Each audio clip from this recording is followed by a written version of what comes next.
Hello, my name is David Miller. I'm the manager of Nexus Global Solutions portfolio and the co-manager of Dynamic. I'm speaking to you in early January 2021, the new year at last after the challenges of 2020. Well, December was another good month for markets and both portfolios responded well, delivering returns of over 2%. And that brings the 12-month numbers for both to around 4% well into positive territory, and just as importantly, the unit prices ended at all-time highs. So even those who invested pre-crisis in February will now be ahead. This validates, I think, our approach to investment. It's certainly been tested in the last 12 months, I have to say. So before we move on to 2021, what lessons did we learn in 2020? Well, there certainly were many. First off, the structure and our approach to investment has really been validated.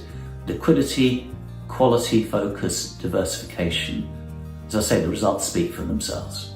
Secondly, that we've used that liquidity and that ability to change the portfolios to respond to these unexpected events. We've adjusted the portfolio to make certain that the focus is on companies that are winning and avoiding the losers.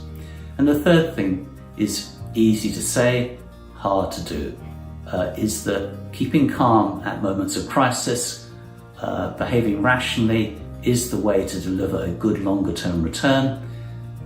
In addition, patience. Those two together have certainly contributed to the returns last year. Good lessons. Don't forget them. I won't.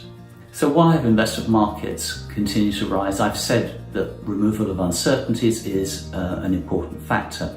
But on top of that, and quite clearly we saw this in January when there was chaos in Washington, factors that drive markets are not always the same as what is in the headlines. And the big supports for markets as we look forward is this combination of government support through spending, central bank support through printing money and low interest rates. And I think both of those will carry on through this year. Very helpful.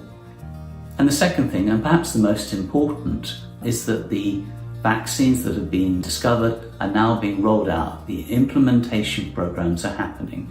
Maybe not as fast as anyone would want, but we can look forward to a positive effect from the vaccines during the latter part of this year.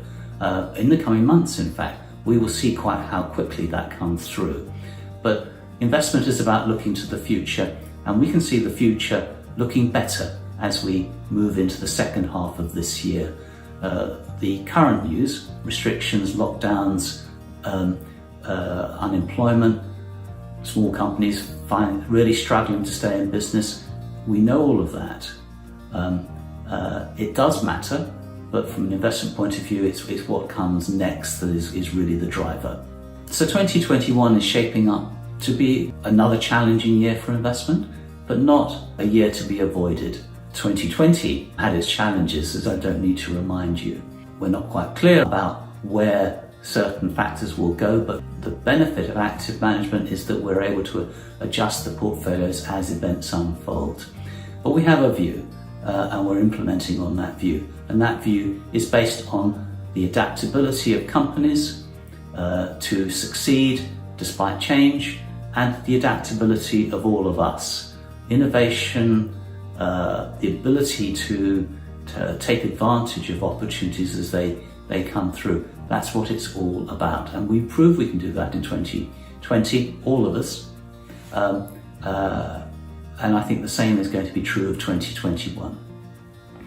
So I hope these comments are of help in explaining why we are where we are and what our views are about the future. I look forward to reporting to you again in a month's time. Thank you.